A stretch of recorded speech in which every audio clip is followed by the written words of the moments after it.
Inilugad ng Diyos ang lahat ng kapangyarihan. Di kalaunan, nadama niya ang labid na pakikitungo ng kanyang kapwa. Nadama niya ang pagtatakwil ng bayang kanyang hinirang. Nadama niya ang bighati sa krus. Gayunpaman, minahal tayong lubos ng Diyos, kung kaya't ninais niyang lumapit at maging kaisa natin. Hilingin natin ang biyaya ng kabinahunan upang tuluyang manahan ang sanggol na si Jesus, ang ating manunubos sa ating mga puso.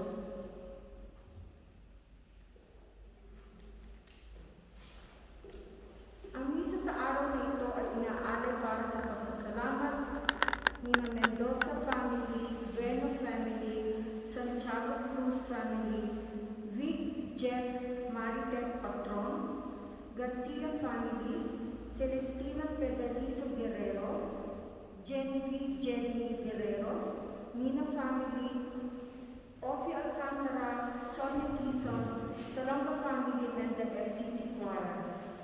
Isama rin natin sa ating panalangin ang natatanging kahilingan ni na Joseph De Leon, Marieta Quilon, Bernadette Sacruti, Mirna Angeles, Rachel Ann Valino Sumpit, Ofi Alcantara, Veronica Fertes, and Vicky Narciso.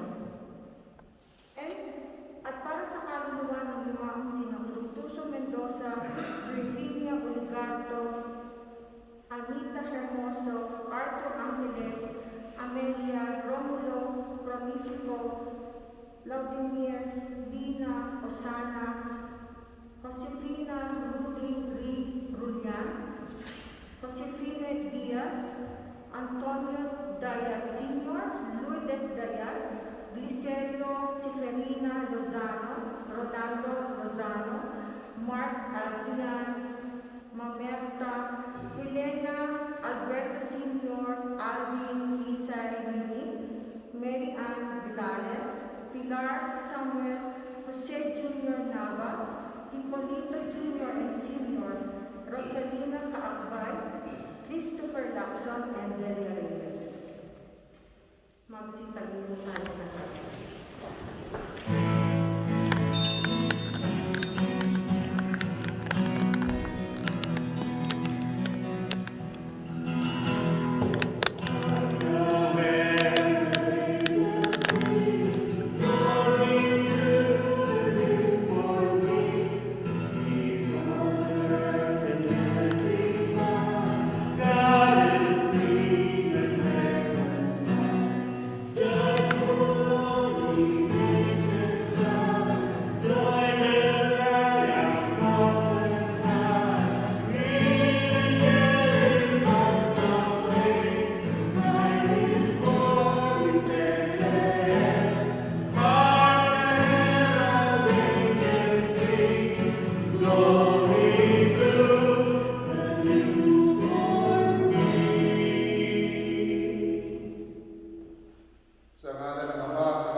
Inaamin ko sa makapangyarihang Diyos at sa inyo mga kapatid na lubha akong nagkasala sa isip, sa salita, sa gawa, at sa aking pagkukulang.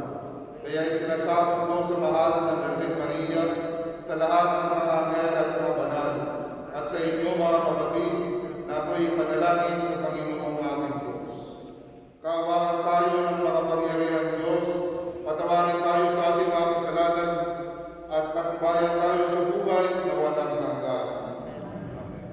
Panginoon, kaawaan mo kami. Kristo, kaawaan mo kami. Panginoon, kaawaan mo kami. Papuri sa Diyos sa kaitaasan at sa lupa'y kapayapaan sa mga taong pinalulugdan niya. Pinupuri ka namin, dinarangal ka namin. sinasamba ka namin, ipinagbubuni ka namin, pinasasalamatan ka namin dahil sa dakila mong aking kapurihan. Panginoong Diyos, Hari ng langit, Diyos Amang makapangyarihan sa lahat, Panginoong Jesucristo, buktong nana, Panginoong Diyos, Kordero ng Diyos, Anak ng Ama, Ikaw na nag-aalis sa mga kasalanan ng sanlibutan, maawa ka sa amin. Ikaw na nag-aalis sa mga kasalanan ng sanlibutan, tanggapin mo ang aming kaibigan. Ikaw na nalulugtok sa kanan ng Ama, maawa ka sa amin. Sapagkat ikaw lamang ang banal, ikaw lamang ang Panginoon, ikaw lamang ang Jesucristo ang kataas-taasan, kasama ng Espiritu Santo sa kadakilaan ng Diyos Ama. Amen. Manalangin tayo. Ama naming makapangyarihan, pinasikap mo sa gabing ito ang sinag ng iyong liwanag na totoo. Pasikatin mo sa amin ang iyong liwanag sa kalangitan na ngayon aming pinatutuloy sa aming pamumuhay. Sa pamamagitan ni Jesucristo, kasama ng Espiritu Santo, magpasawalang hanggan.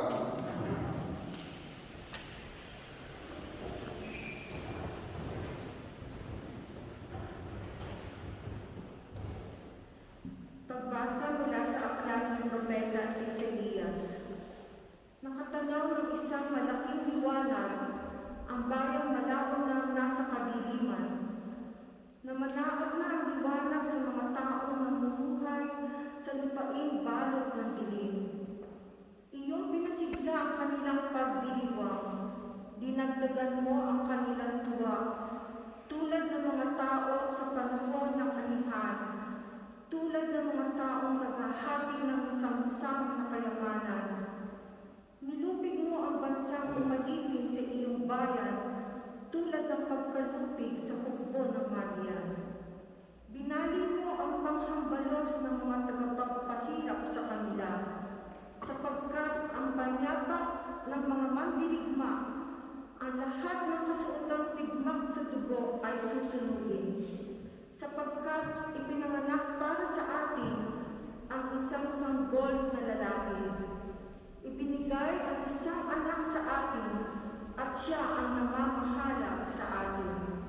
Siya ang kahangahangang tagapayo, ang makapangyarihang Diyos, walang hanggang Ama, ang prinsipe ng kapayapaan, malawak na kapangyarihan at walang hanggang kapayapaan ang ipagkakaloob sa trono ni David at sa kanyang paghahari upang matatag ito at panatilihin sa katarungan at katwiran ngayon at magpakailanman. Isasagawa ito ng makapangyarihang Panginoon. Ang salita ng Diyos. Sa ating sumilang ngayon, manlulubos, Kristong Poon. Sa ating sumilang ngayon, manlulubos, Kristong Poon. Purihin ang Panginoon, awitan ng bagong awit. Ang poon ay papurihan nitong lahat sa daigdig. Sa ating sumilang ngayon, manlulubos, Kristong Poon. Awitan ang Panginoon, ngalan niya ay purihin. Araw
ang kanyang sarili upang iligtas tayo sa lahat ng kalimpuan at linisin para maging kanyang bayan na nakatalagang gumawa ng mabuti. Ang salita ng Diyos.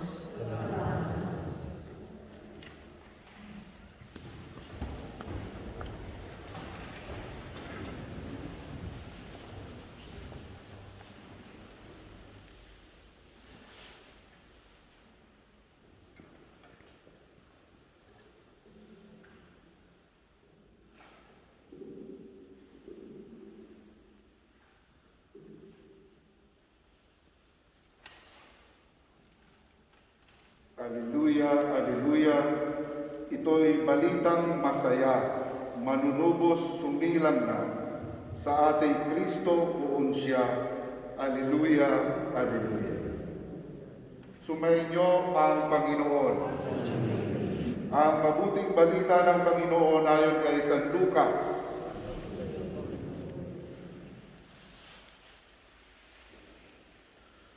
Noong panahong iyon, iniutos ng Emperador Augusto na magpatala ang lahat ng nasasakupan ng imperyo ng Roma.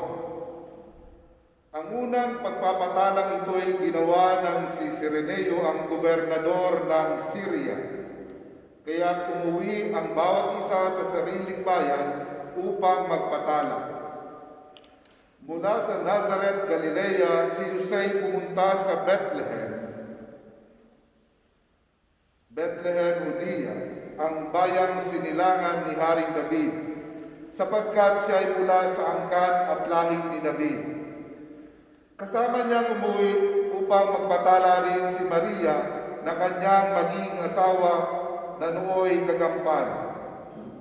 Samantalang naroroon sila, dumating ang oras ng panganganak ni Maria at isinilang niya ang kanyang panganay at ito'y lalaki. Binalot niya ng lampi ng sanggol at inihiga sa isang sabsaban, sapagkat wala ng lugar para sa kanila sa bahay panuluyan. Sa lupain ding yon ay may mga pastol na nasa parang, nagpupuyat sa pagbabantay ng kanilang mga tupa. Biglang lumitaw sa harapan nila ang isang anghel ng Panginoon at lumaganap sa paligid nila ang nakasisilaw na kaningningan ng Panginoon. Natakot sila, nang gayon na lamang, ngunit sinabi sa kanila ng anghel, "Huwag kayong matakot. Ako'y may dalang mabuting balita para sa inyo na magdudulot ng malaking kagalakan sa lahat ng tao. Sapagkat isinila ngayon sa bayan ni David ang inyong tagapagligtas, ang Kristong Panginoon. Ito ang palatandaan. Matatagpuan ninyo ang isang sanggol na nababalot ng lampin at nakahiga sa sabsaban." Biglang lumitaw sa tabi ng anghel ang isang malaking hukbo ng kalangitan na nagpupuri sa Diyos. Papuri sa Diyos sa kaitasan at sa lupa ay kapayapaan sa mga taong kinalulugdan niya. Ang mabuting balita ng ating Panginoon. Puri ka namin, Panginoong Yesus.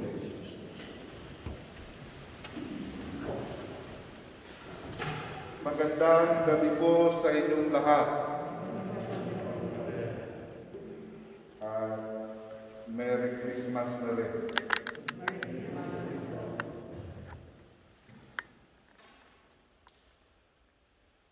Today, Jesus the Lord is born. That's why it is Christmas. Sabi nga sa kanta, it's Christmas time in the city.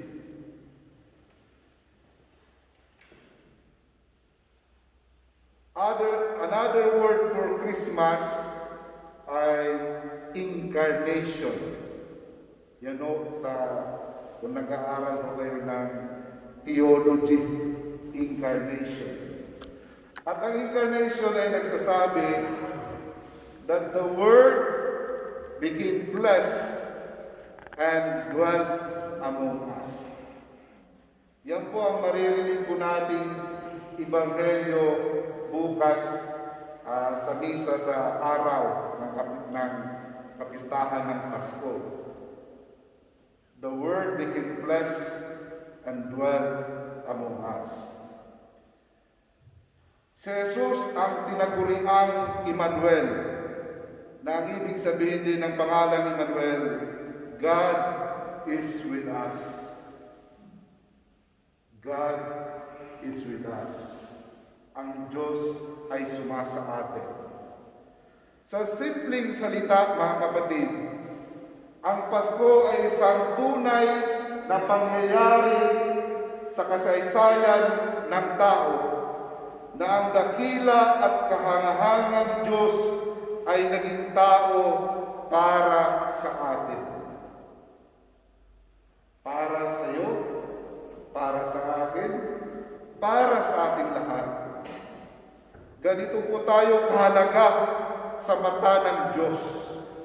Kaya siya ay nagkatawang tao upang makasama tayo at may padama sa atin ang kanyang pagmamahalang ng pag-ibig na ipinakita niya sa pagpatawad ng ating mga kasalanan at pagbigay sa atin ng kaligtasan. Ito yung Pasko. Ito yung ipinagdiriwang natin. At ito dapat ang maging reason for our celebration. Kasi kung minsan, hindi na po natin kinoconsider o iniisip ang pinaka-basic o fundamental na kahulugan ng ating selebrasyon. Dahil nakafocus na po tayo sa mga bagay na sabihin na natin, ino-offer sa atin ng mundo. Kaya nga sabi ni Pope Francis sa atin ngayon, consumerism is the greatest enemy of our Christmas today. O tingnan nyo, kuminsan sikat pa si Santa Claus, diba? Sikat pa si Rudolph sa baby Jesus. Kung tutuusin nga mga kapatid, dapat ang nakalagay na Christmas signs o Christmas symbols sa bahay natin ng mga Katoliko, hindi yung Christmas tree, kundi yung Belen. Yan ang pinaka-Katoliko. Yan po yung sa atin. Kailan po tayo, pag nag-sale sa IKEA, bili natin lang yung mga Christmas balls, yung plastic na Christmas trees, mga different lightings. Yes, they're also symbols. Pero sa atin, ang Belen, yung gripe, yan po ang tunay na simbolo ng Christmas para sa atin. Nasa pandemya po tayo ngayon. Kaya mahigpit tayo sa pagpapatupad nga ng ating protocol. Kaya huwag kayong magalit, panay akong tingin kanina pa. Kasi baka sumilip ang pulis sa atin. No? Mahirap po ang ating sitwasyon ngayon. Limitado ang ating galaw. Marami po tayong, lalo na sa Pilipinas, marami po tayong dinaanan ng kalamidad, bagyo, baha, lindol. Ang daming mga bagay na sabihin natin, wala tayong kasiguruhan. Maraming nawalan ng trabaho. Maraming pa ngayon nasa ospital. Iba't ibang problema. At sa gitna ng ganitong mga sitwasyon, ang mensahe ng anghel sa mga pastol ay ganun din para sa atin. Ang sabi ng anghel, huwag kayong matakot. Be not afraid. Kung kayo po ay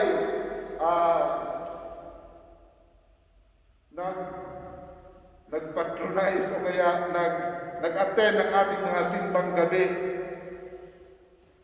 ang palaging mga katagal na sinasabi ng anghel sa kanyang pagpapakita o aparisyon sa kanyang mga naging suki doon sa kwento ng Ebanghelyo ay huwag kang matakot.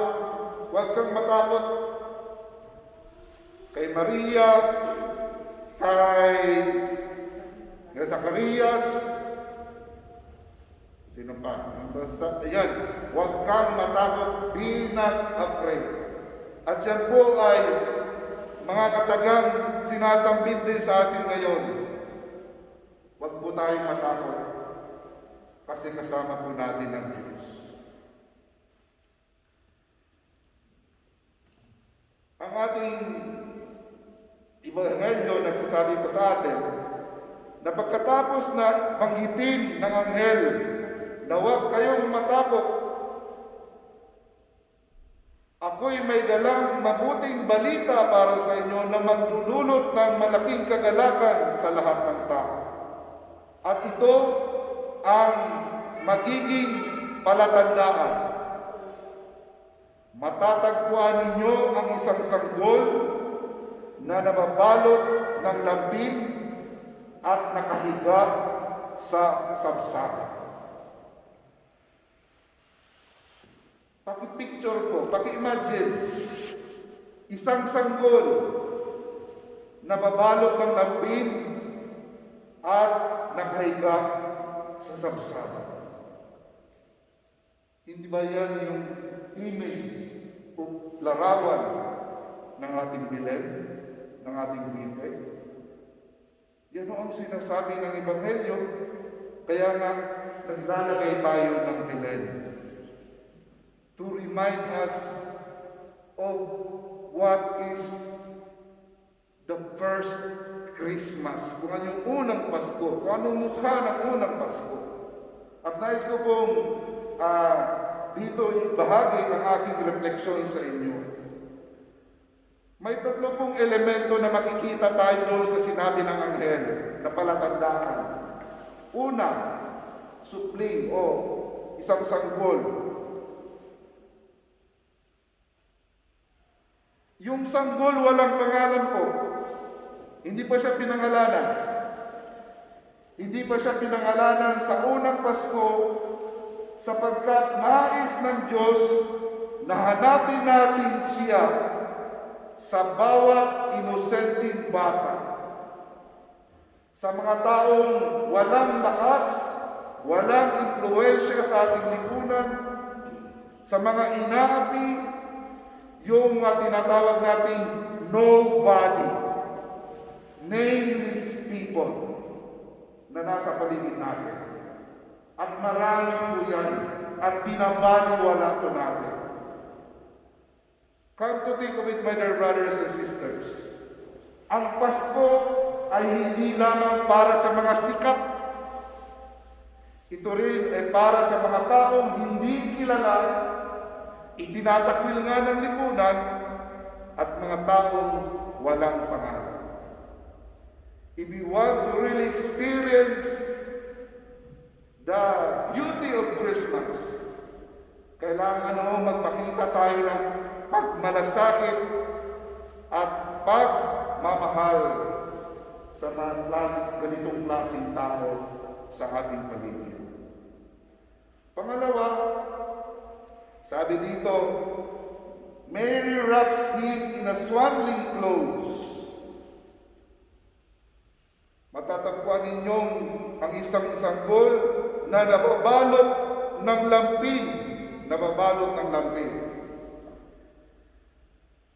Picture din natin ulit. Imagine ninyo, isang sanggol na nababalot ng lampin. Hindi nakadiaper. Ha? Hindi nakadiaper. Kung iisipin natin, kaya ng Diyos na gawing super komportable ang kapanganakan ng kanyang bugtong na anak. Ba? Kasi Diyos siya. Ngunit niloob ng Diyos na balutin siya sa isang simpleng damit. Simple clothes. na nagsisimbolize ng kasimplihan ng buhay. At makikita nyo na kahit yung kanyang kondisyon, simple, magulang, simple, kahit nga yung mga bisita niya, mga simpleng tao, mga pastol, mga nag-aalaga ng hayop.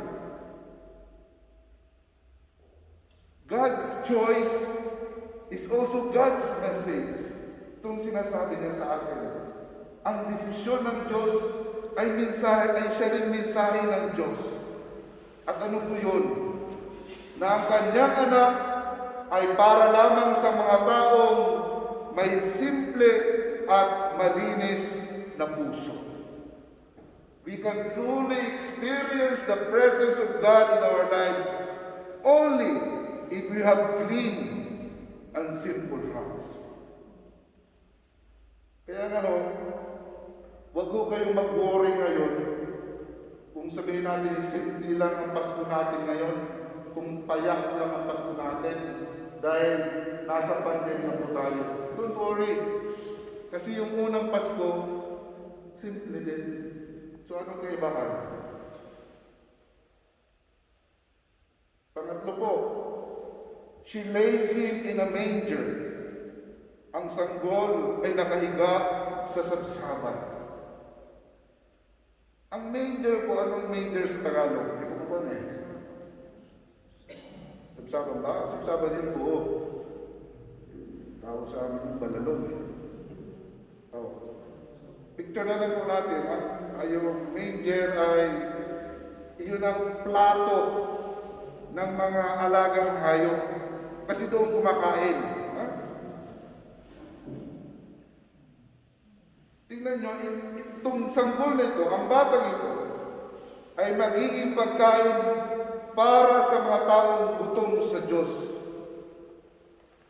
Darating pa nga ang araw na itong sanggol na ito ay magiging tinapay ng buhay na bubusog sa ating mga espiritu. Ganyan po ang hiwaga ng manger. At kung bakit yan ang naging lugar na kung saan si Jesus inilagak ng kanyang inang si Santa Maria. Upang ipakita sa atin na si Jesus ay ang pagkain na bubusog sa ating mga espiritu. Mga kapatid, ito ang imbitasyon ko ngayon sa ating lahat. Hanapin natin ang kahulugan ng Pasko sa tatlong elemento na ibinigay ng anghel na palatandaan para din sa atin. Upang sa gayon, matagpuan din natin si Jesus. Balikan po natin ang sanggol na walang pangalan. Balikan po natin ang larawan ng batang nakabalot ng lambing. At balikan po natin yung sanggol na nakalagak sa manger. Nag-iimbita po sa atin na tingnan, damhin, at tanungin natin sarili, ano ang mensahe nito sa akin? Mga kapatid, ang Belen ay hindi lamang doon sa Bethlehem. Ang Belen ay hindi lang yun na ginawa nila Ate Nini. Ang Belen din po ay dito din, nasa atin yun. Sana po yung nilibin nyo ay nandyan yung sanggol. Dahil kung nandyan ang sanggol, totoo, Mary ang Christmas natin. Amen.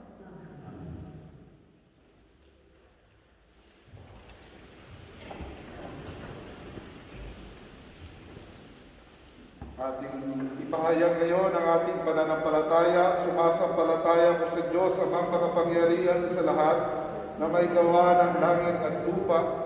Sumasampalataya ko kay Jesucristo, isang anak ng Diyos, Panginoon nating lahat. Nagkatawang tao siya, lalaki ng Espiritu Santo, ipinanganak ni Santa Maria Virgen. Ngayon po ay sa maikling panahon ay luluhod po tayo.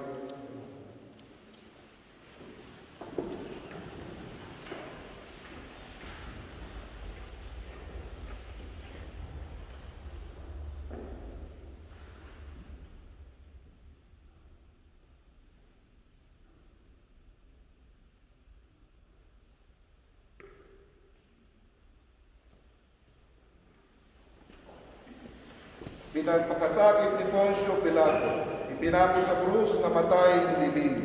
Nanawag sa kinaroroonan ng mga yumao, na may gatong araw na buhay na magulit. Umakyat sa langit, naluluklok sa kanan ng Diyos Amang makapangyarihan sa lahat. Doon magmumulang paririto at hukom sa nangabuhay at nangamatay na tao. Sumasampalataya naman ako sa Diyos, Espiritu Santo, sa banal na simbahang Katolika, sa kasamahan ng mga banal, sa kapatawaran ng mga kasalanan, sa pagkabuhay ng muli na nangamatay na tao, at sa buhay na walang hanggan. Amen. Ngayong gabi, ilapit natin sa mapagpalang Ama ang ating mga panaghoy, mga pangarap at mga inaasahan. Taglay ang matinding kagalakang dulot ng pagsilang ng kanyang bugtong na anak na si Jesus. Sama-sama tayong manalangin. Panginoon, aming liwanag, dinggin mo kami.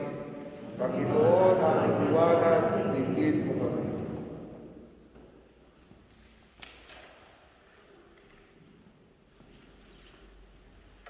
Para sa aming Santo Papa Francisco, aming obispo, mga pari, diakono, religyoso at religyosa, matutunan nawa nila ang pagpapakumbaba ni Jesus tungo sa buong pusong paglilingkod.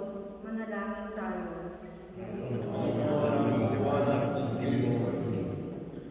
Para sa mga pinuno ng lahat ng mga bansa, magbukaw nawa nila ng liwanag, hatid ng pagsilang ni Jesus, upang ang kapayapaan ay tunay na manaig sa lahat, gayon din sa aming mga puso, tahanan at pamayanan. Manalangin tayo. Panginoon, aming liwanag, dinggin mo kami.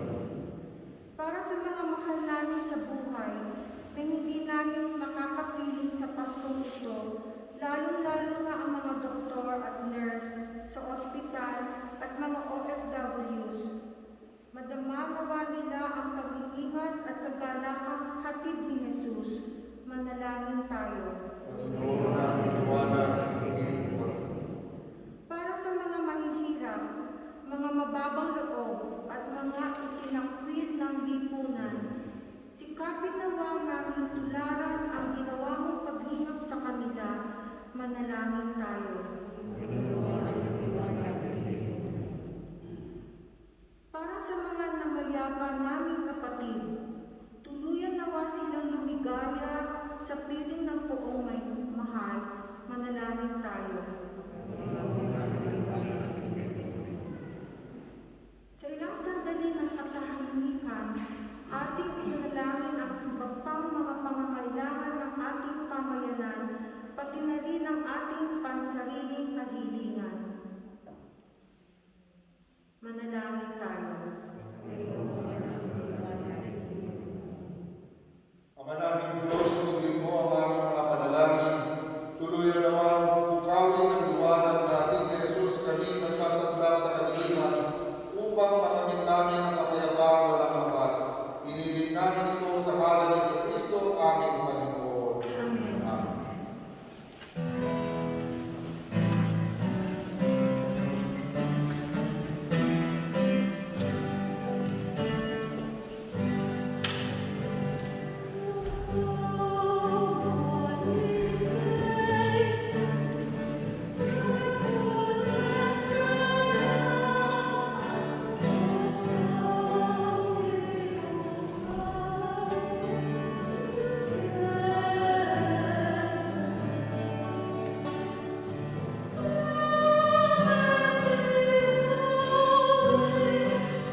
aming kaabahan ay siya naman ang paraan sa aming pagtampok bilang tagapamagitan kasama ng Espiritu Santo magpasawalang hanggan. Sumainyo ang Panginoon. Taas sa Diyos ang inyong puso at diwa. Pasalamatan natin ang Panginoong ating Diyos. Ama namin mga pangyarihan, tuloy ng marapat na ikaw ay aming pasalamatan sa pamamagitan ng Jesucristo namin Panginoon. Sumilay sa amin ang pagkakataong makipagpalitang handog sa iyo ngayon. Inako ng iyong maasahang anak ang pagkatao namin kailangan at tama. Kahit kamatayan namin ay kanyang natikman upang kami makasalo sa buhay na walang hanggan. Kaya kaysa ng mga anghel na nagsisiyaw ng papuri sa iyo ng walang humpay sa kalangitan, kami ay nagbubunyi sa iyong kadakilaan. Santo, Santo, Santo, Panginoong Diyos ng mga hukbo, napupuno ang langit at lupa ng kadakilaan. Hosana sa kaitaasan. Pinagpala ang paririto sa ngalan ng Panginoon. Hosana sa kaitaasan.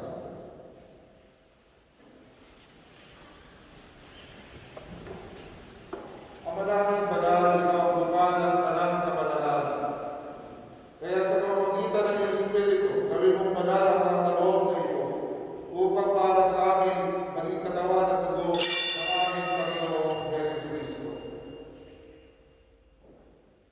Bago niya pinaging isang pusang loob na maging handog, tinawagan niya ang tinapay, pinasalamatan kanya, pinaghati-hati kayo, iniabot sa kanyang mga alagad at sinabi, "Tanggapin ninyong lahat ito at kami. Ito ang aking katawan na ihahandog para sa iyo."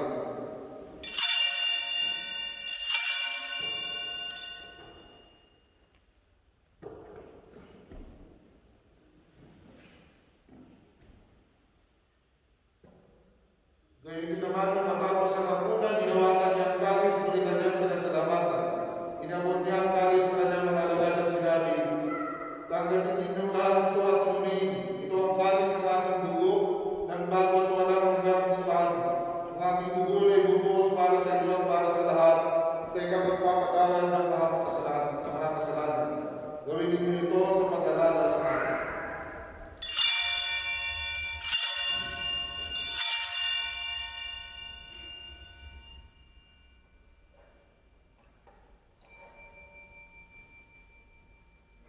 Ipagbunyi natin ang misteryo ng pananampalataya.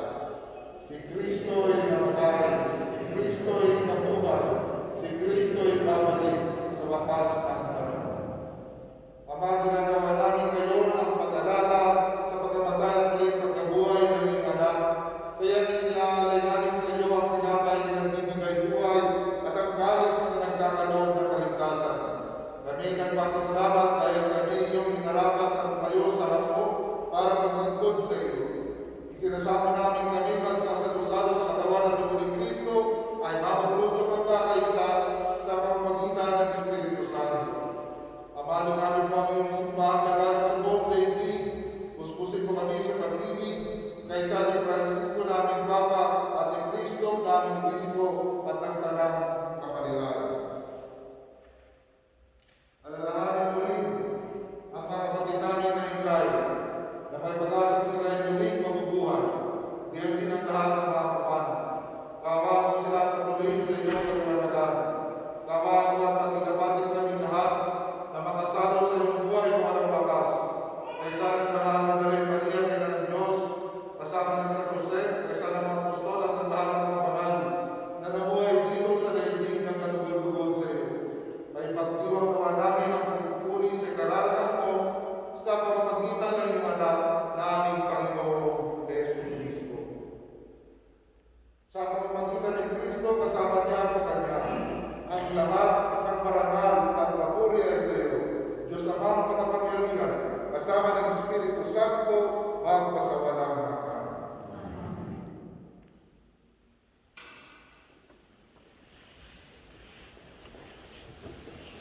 Sa tagubilin ng mga nagagaling na utos at turo ni Jesus na Panginoon natin ng Diyos, ipahayag natin ang lakas ko. Ama namin, sumasalanan ka.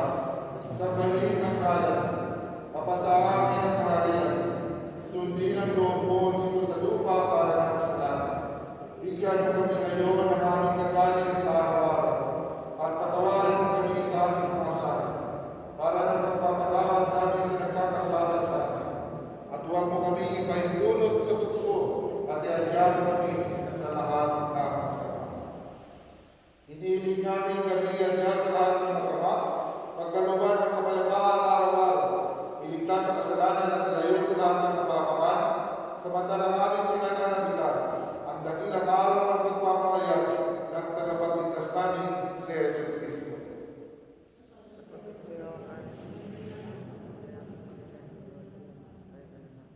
Panginoong Yesu Cristo, sinabi mo sa iyong mga apostol, kapayapaan ang iniiwan ko sa inyo, ang aming kapayapaan ang ibinibigay ko sa inyo. Tunghayan mo ang aming pananampalataya at huwag ang aming mga pagkakasalan. Pagkaluban mo kami ng kapayapaan at pagkakaisa ayon sa iyong kalooban, kasama ng Espiritu Santo, magpasawalang hanggan. Ang kapayapaan ng Panginoon ay laging sumayin. Bigyan mo tayo ng kapayapaan sa isa't isa.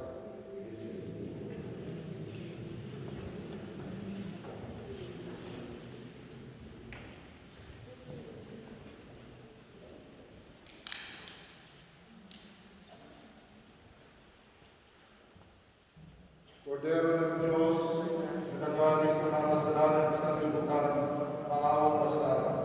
Kordero ng Diyos, na nagalis ng mga kasalanan ng sanlibutan, maawa pa sa amin. Kordero ng Diyos, na nagalis ng mga kasalanan ng sanlibutan, ipagkaloob mo sa amin ang kapayapaan.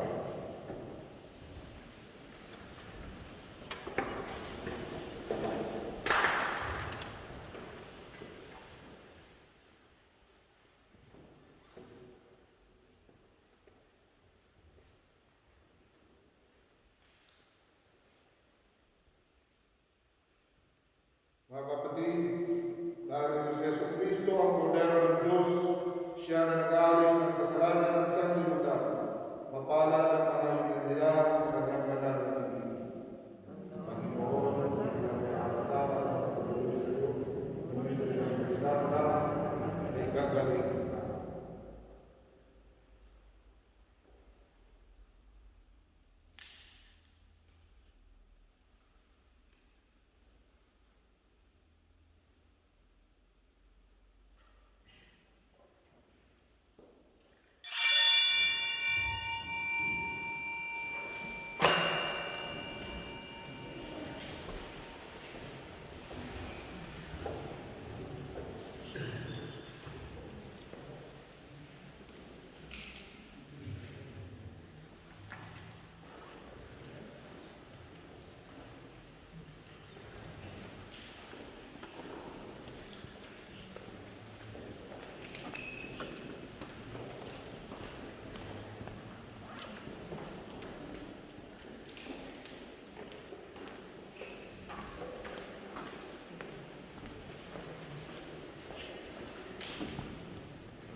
Manalangin tayo.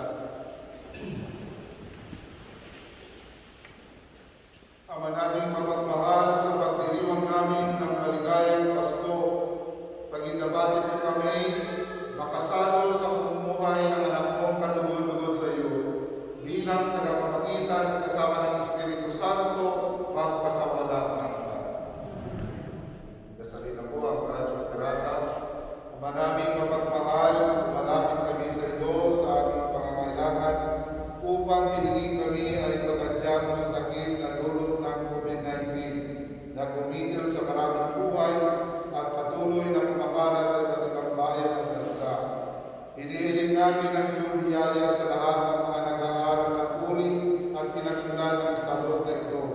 Patnubayan mo ang lahat ng dalubhasa sa medisina na tumutulong sa mga may sakit upang sila ay mapuno ng matibay na pagmamalasakit at pagdamay. Ipinapanalangin namin ang mga pamahalaan na nag-aaral ng lunas at kagalingan para sa mga pinahirapan ng sakit dulot ng salot na ito. Ipinagkakatiwala natin sa iyo ang lahat ng nagdurusa dahil sa sakit na ito. Pagalingin mo sila at bigyan ng mabuting kalusugan. Pukawin mo ang aming kalooban upang maging handa kaming tulungan ang mga may sakit at nangangailangan. Inihiling namin ito sa pamamagitan ni Jesucristo ang anak mo na nabubuhay at nag-aharing kasama mo at ng Espiritu Santo, Diyos, magpasawalang hanggan. Maria, mapag-ampon sa mga Kristiyano.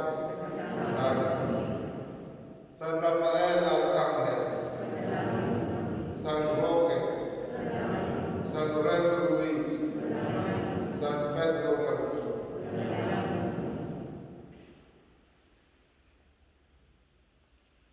Kasama ang ating kasama pari dito, Father Joey at Father Vic, nais ko po kayo batiin ng maligayang Pasko.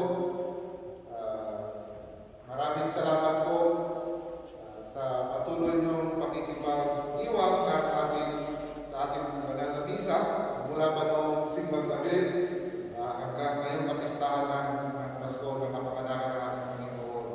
Sinabi ko na ito sa inyo na ang sitwasyon na ito, ang pandemya ay isang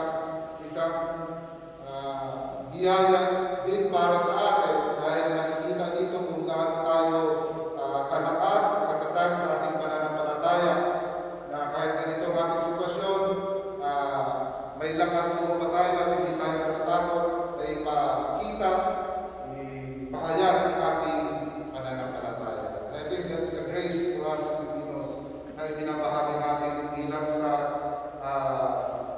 ating kasambahay, sa kapwa natin Pilipino, kundi dito sa Austria at sa buong mundo. Salamat din sa lahat ng natulong nyo sa akin, sa mga regalo nyo. Maraming salamat po. Gumawa kami ng mga video, kaming tatlo, at dyan sa Facebook nakapost na, panoorin na lang po yung mga mensahe namin. Pasensya na lang po kasi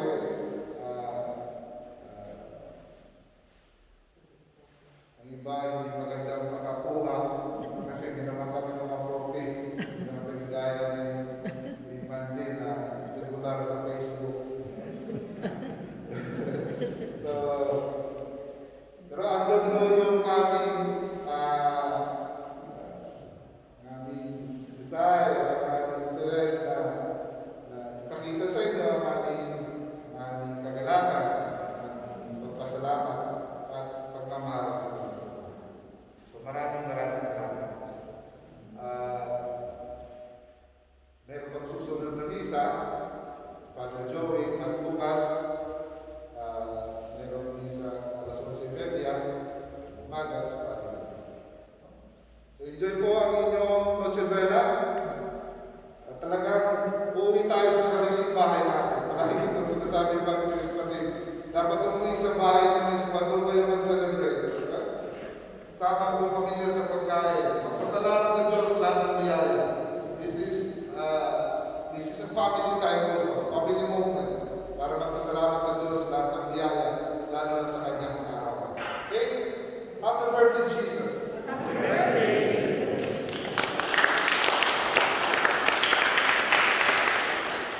ngayon at magpasawalang hanggan.